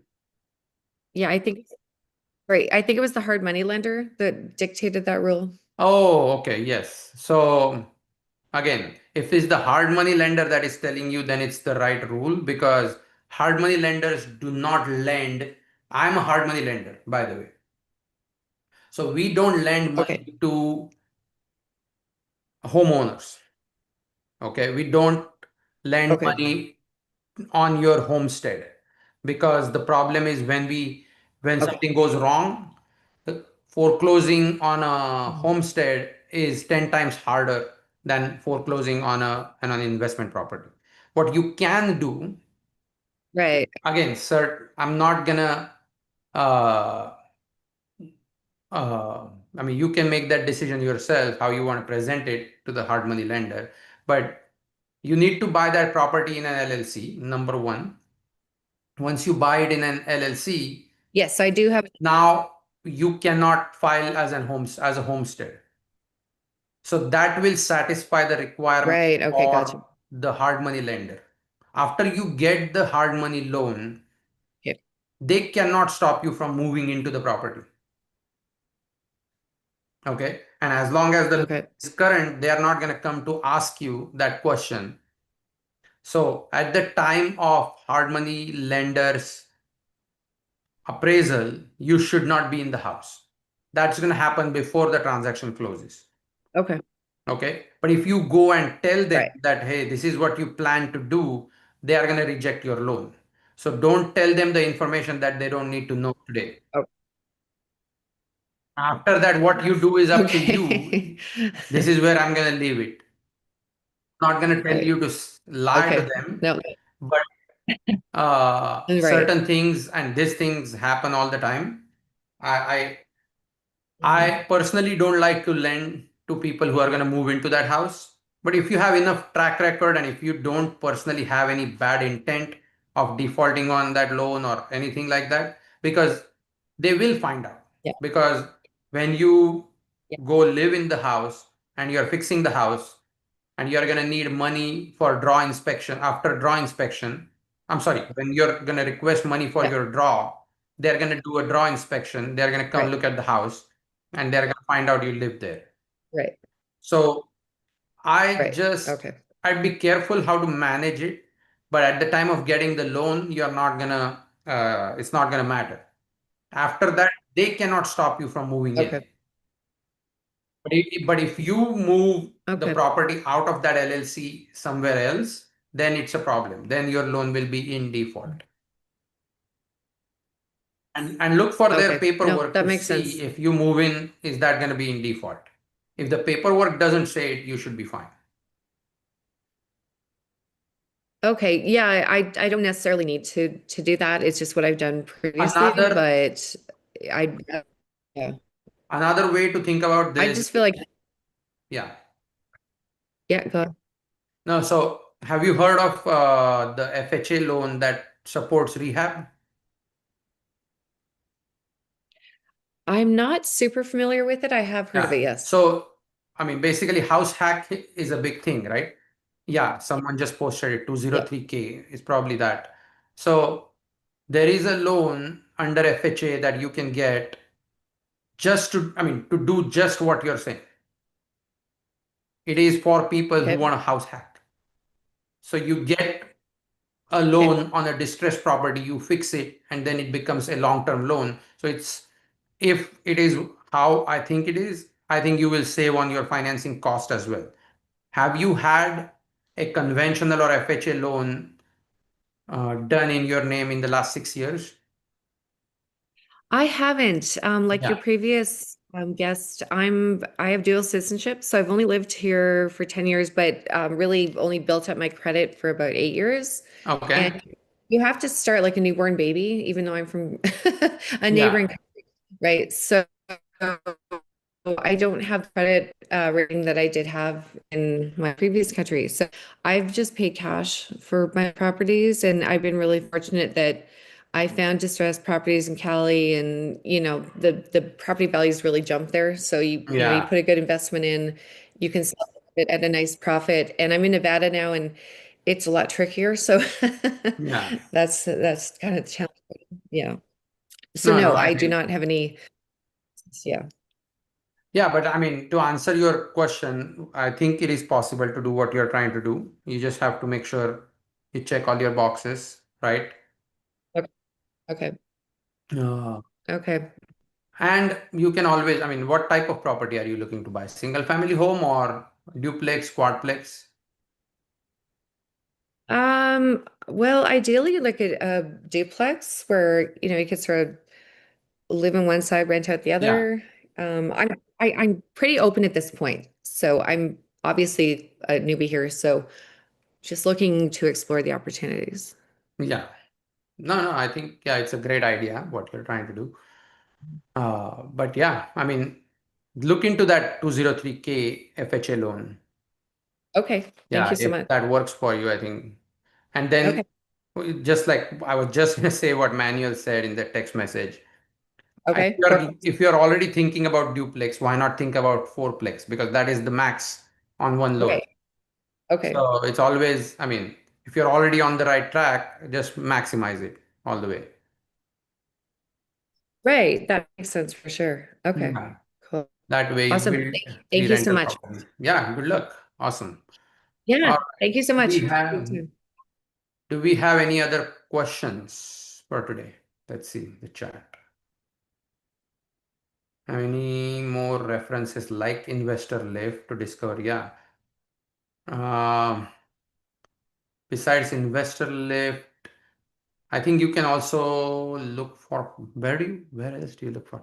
Oh, sorry. So Shailesh, besides investor lift, and you're gonna find out locally. I don't know if these companies operate in your area, but in Texas and a lot of these investor-friendly markets, there are companies. There is one company called New Western, and there is another one called Net Worth. They Okay. have deployed offices across America in a lot of cities. So look for them if they are in your area, and I'm gonna drop their names here. Yeah.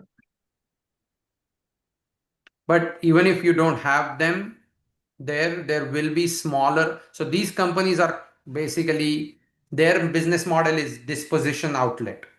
Yeah. Okay. They do not call sellers and put properties under contract. Wholesalers do that. They market themselves to wholesalers on behalf of investors, such as you. Got it. So they will bring you enough supply of distressed properties. I'm glad you asked that question because even if you don't have time to go meet people at these meetups, all you have to do in Houston is call New Western Agent. They can practically bring you unlimited supply of investment properties. Got it. Got So it. there will be smaller outlets like that, smaller disposition outlets. Once you connect with those people, and the way to connect with them is you don't even have to connect with them. All you have to do is go on local Facebook groups and drop your email, and these people go to these Facebook groups and scrape all the data and start marketing to those emails. So you will start getting incoming marketing to you. But just in order to not spam your personal email, I would put a dedicated email for this activity. That way you don't get a lot of spams like we do. Yeah. I mean, well, it's not a spam, it's a real marketing, but we get ton of them. So, but yeah, look for these companies or post on Facebook groups. You'll, I mean, within no time, you will get a lot of properties in your inbox. Got it. Thank you, Chai. Of course. Hey, Sheldon, you had a question? I saw you sent me something in the email. Emails. Yes, I did. Do you still have time for it, Chai? Yeah, who is this? Koli? Oh, this is Hannah. I thought you said Hannah, it's me. Hannah. Oh, sorry. No, I saw one from Sheldon, but Oh, yeah, okay. Go ahead and go with Sheldon. you want to look at this one, Sheldon? The one you sent in Okay, Corpus there's Christi? one.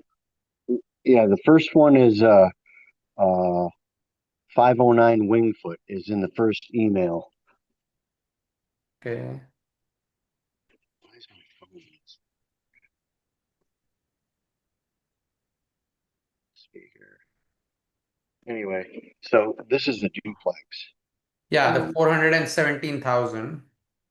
Yes. So this is a duplex that I've been looking at for a minute, and according to this, there's not really much to do to it.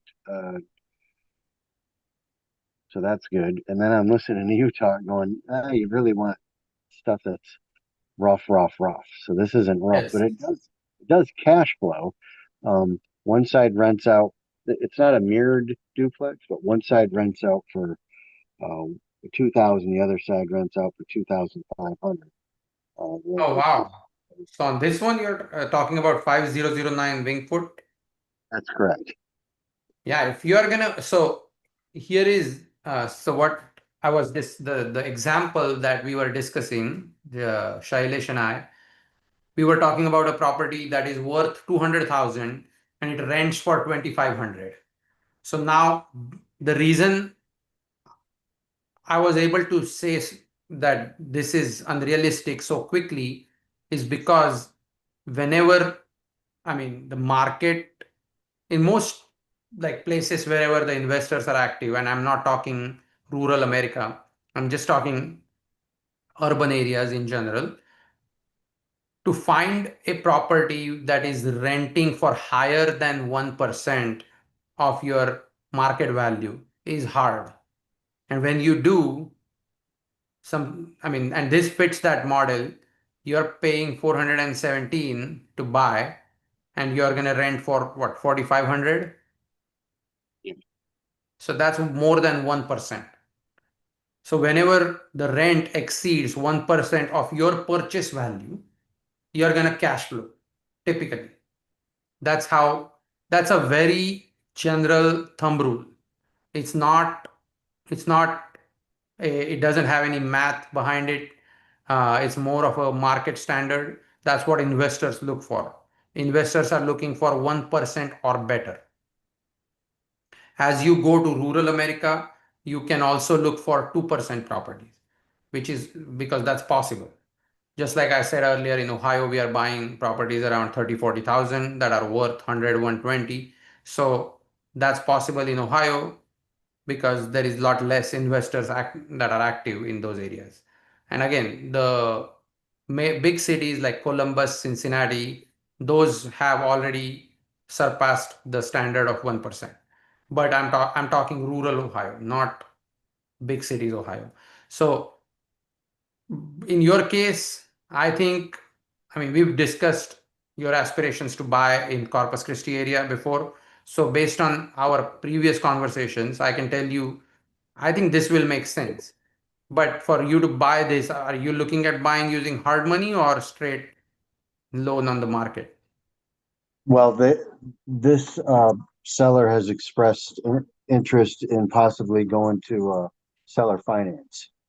Oh, that even better. And at what interest rate? Well, from what I understand, it's a under 4% because it's a military loan or Oh, VA loan. oh, so this is a sub two, not seller finance. Well, yeah, I guess. Well, he's thinking it's seller finance, but So it's probably a hybrid. yeah, okay. So, and here is how why the 1% rule is not something you can rely on. It is purely a thumb rule whenever that situation arises where the rent is higher than 1%. All it should tell you, okay, this is interesting. I'm gonna go underwrite this. So, and that's where this interest rate and all these variables come into play. Today's interest rate in in the marketplace is around 7%. And for people that are new may not understand what we are talking about, but Sheldon is talking about buying this property using a strategy called subject to existing mortgage.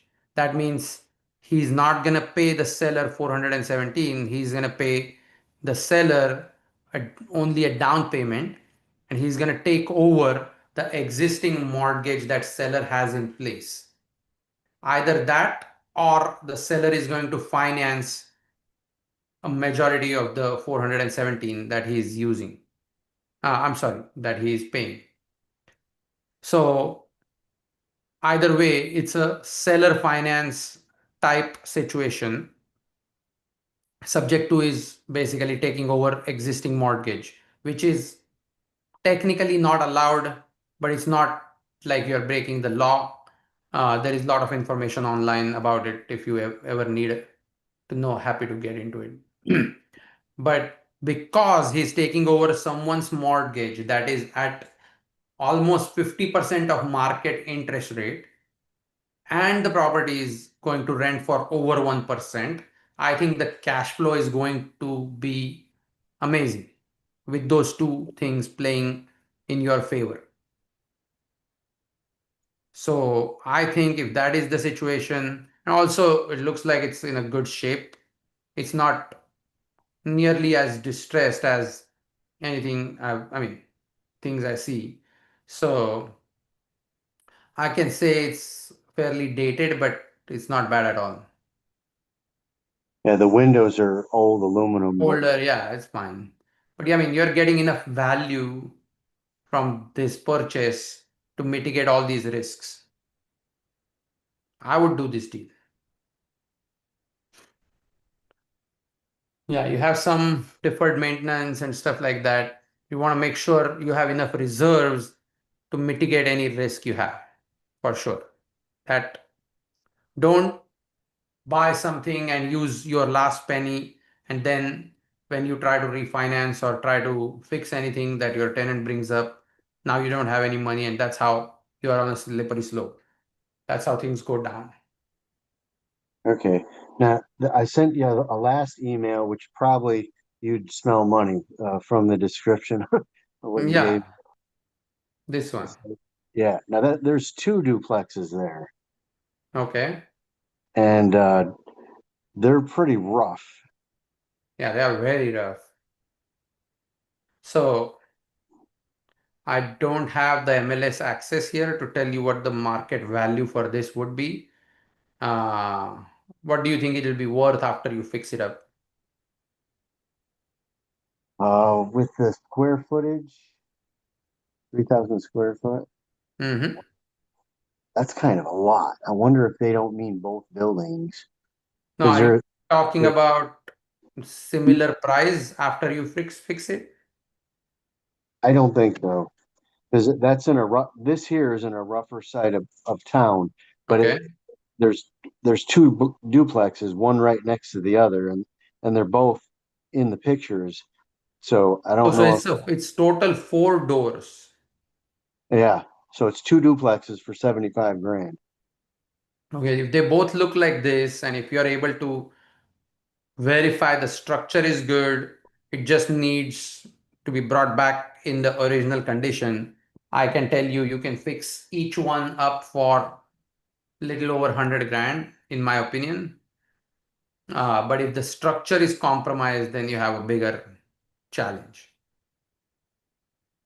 Again, very rough numbers, no backup. I haven't seen enough to tell you enough, but just based on how it looks, if you can do these for 120,000 each, I think it'll be a good deal just because you're buying them for like 30, 40,000. Yeah.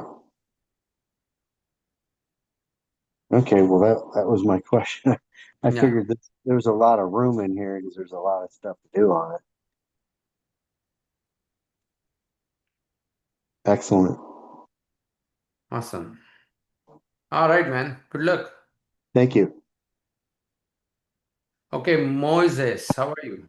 You have a question? Yes, I do. I think you So I'm looking posted at, something in the chat. Let me take a look. yes, Is that the I'm looking, triplex you're talking about? yes, correct. Okay. Where is it located? It's in Cleveland, Ohio. Oh, perfect. Yeah. Yeah, and you guys were just talking about it, so I figured, hey, let me jump in and see if maybe I can get a little bit of Yeah, help or yeah. guidance to see where I can go down. Ah, How 100%. so I'm looking for a property. It just came on my lap. So I was talking to some agents out here. I think we've spoken before about the mobile home park I'm working on in Almani. So one of the investors that was part of that meeting I had some properties, and she told me about something in Ohio. So I started looking into it, and I just want to I'm running the numbers, and I'm thinking of putting it up on Section 8. Okay. Right. So it's a sub two slash seller finance. So it's a hybrid. Yeah. And they owe the bank loan, its first position. The seller told me that it was a commercial loan, and I looked up on PropWire, and it also says it's a commercial loan. Okay. What does it even mean? Like commercial loan? The loan is 165, right? The PITI on that is 1,500 a month. No, So no, but there's is it three. it's a commercial loan because it's like a I'm because not sure why it's a commercial loan, but it's a commercial loan. But it's a triplex. It's not. It's not like it's not over fourplex. It's not an apartment. So that's kind of where I was a little stunned or a little surprised. who is it showing as a servicer of the loan? Um, Let me go back and I didn't get that information. If you want, I can go back and look at it. No, yeah, it's okay because the problem is before we even talk about anything, my concern is this commercial loan may be a dangerous one to take over because commercial loans are more strict. They look for title changes, they look for things. Again, sometimes, I mean, someone may argue that commercial loans may be easier to take so over sub to, only because those are done by companies that are lending money to investors and they don't really care about title movements. They only care about uh, getting paid monthly. So as long as you keep up with the payments, you shouldn't have a problem. So that's just two separate train of thoughts. But I would, regardless, look into who the servicer is and how strict those are, because some servicers are cracking down on sub to big time. Just letting you know. Like Home Loan Serve, for example, is cracking down. Rocket Mortgage, same thing. So you are muted, Moses.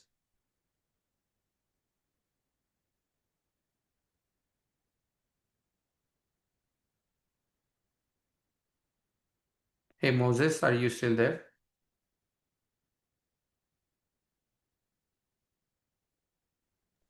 I'm sorry, my mic muted itself. I think because I want to go look for the property while Yeah, we no were worries, no talking, worries. so I But can So I can tell you, I mean, I can give you the address. I don't know. I'm looking it up on PropWire right now. Just my computer's acting a little slow. No, But that's fine. I'm so sorry. I have a hard stop at 2 o'clock, but I'm happy to quickly. I mean, what is your question? So we can address that first, and we can maybe pick it back up on the next call. okay, I just wanted to see if that actually makes sense for me to get into because I've been seeing properties in Ohio are valued based on more cash flow than property value because they don't raise up the property value doesn't go up as high as in California per se or other states where I'm Got it. at. Yeah. So So the let's property, say you were to rent these. So are they all 3 bedroom or this is two no, they're bedroom? all they're all 2 bedrooms. All two And, bedroom. yeah. And Okay. according to Section 8, I've done my research. According to Section 8, I can rent them up to 1208 is what they would give me. I won't count on that. I will see what I can. Hold on.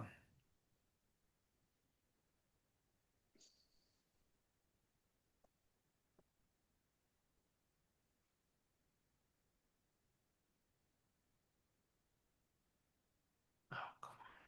Computer is acting up really bad. I need to restart it most likely.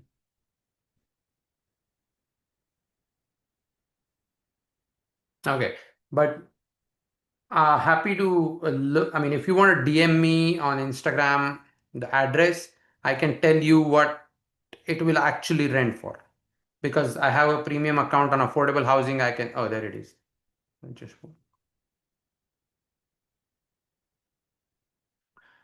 so it tells me how much they have approved. So they may show that their payment standard is 1208.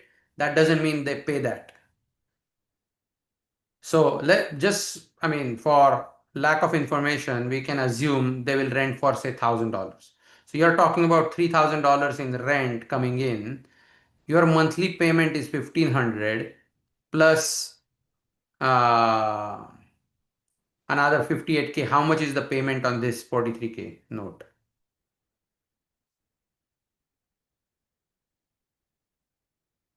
You're muted again.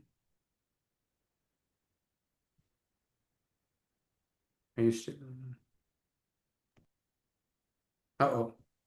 There you are. Hello? Yes. I guess I have to tap. Okay, I was tapping on it to speak, and I guess you were taking me off mute. Yeah, no, it's fine. So how much is the payment for this seller finance lien per month? Okay, so I worked out what I'm working out with her is 0 payments, 0 interest for about 18 months, 12 to 18 months. And then $500 after if I need longer to at refi. No, sorry. How much again? I missed what you just said. So for the seller finance portion of things, she has 58,000, but I'm thinking of offering her 15 grand, and the remaining balance of that would be what 43,000, Correct. which But what's she's her going to be monthly carrying. payment? For her, for the first 12 to 18 months, I'm still negotiating the months, but it's 0 interest and 0 payments. After that, 500. Correct. So your total payment, including taxes, everything is 2,000. And your rent is around 3,000. That's $1,000 cash flow for a purchase of 30,000 all in, 15 plus 15, right? So the whole correct. So the whole well, I'm looking also to finance the whatchamacallit, the OpEx and if Okay. possible, obviously, the OpEx and the Down reserves payment. and the rehab. So So total, I think basically, you're getting 30,000 from a PML. I was thinking more, I think it was more like 68 or something like that. 60, 70 OpEx and reserves. 60 to 70,000. Why do you need 60? 15,000 down, 15 for rehab. The reserves, what are the reserves for? The reserves are for the rent and just in case it takes longer to get to Section 8 standard, which I Right. believe it was like I put 8 to 10 months, and then also the bills that are 560 or something like that a month. Okay. So 15 plus 15 plus 18. And then correct. And then I think it was 7 or 8 grand for the acquisition. So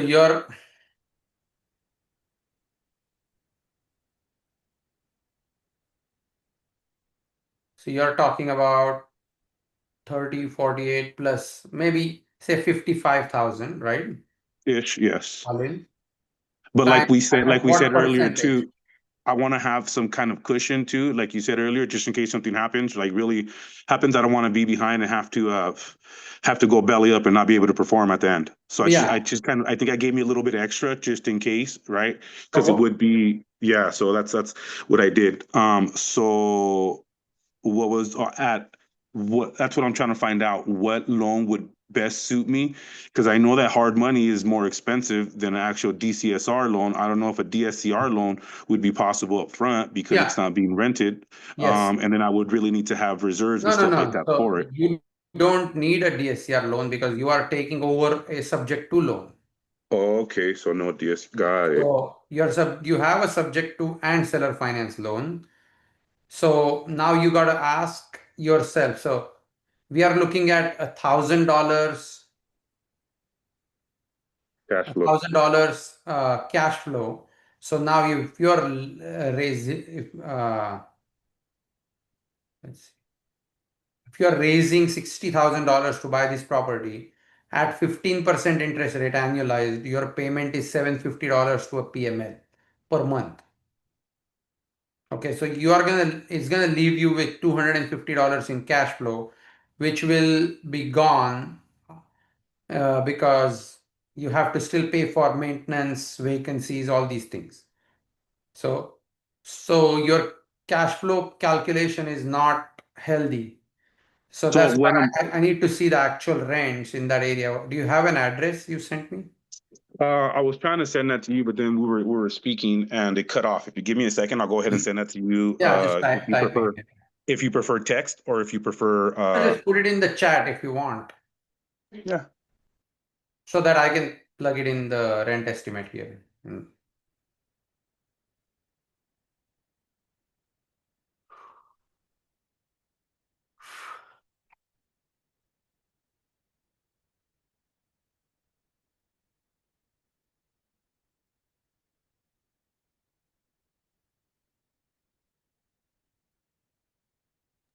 Is that public or a private message to you here?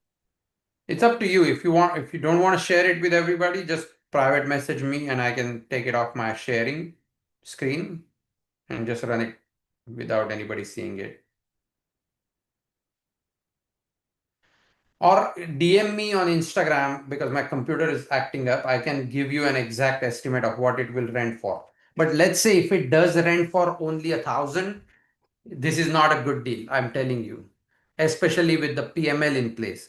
If that 60 grand were to come out of your pocket, then yes, it's possible. But if the 60 grand is coming from a PML, I don't recommend you do this deal because you're not going to be able to sustain this PML payments and have a cash flow. Unless a PML wants to be your partner on the deal and you run the deal, that's a different scenario.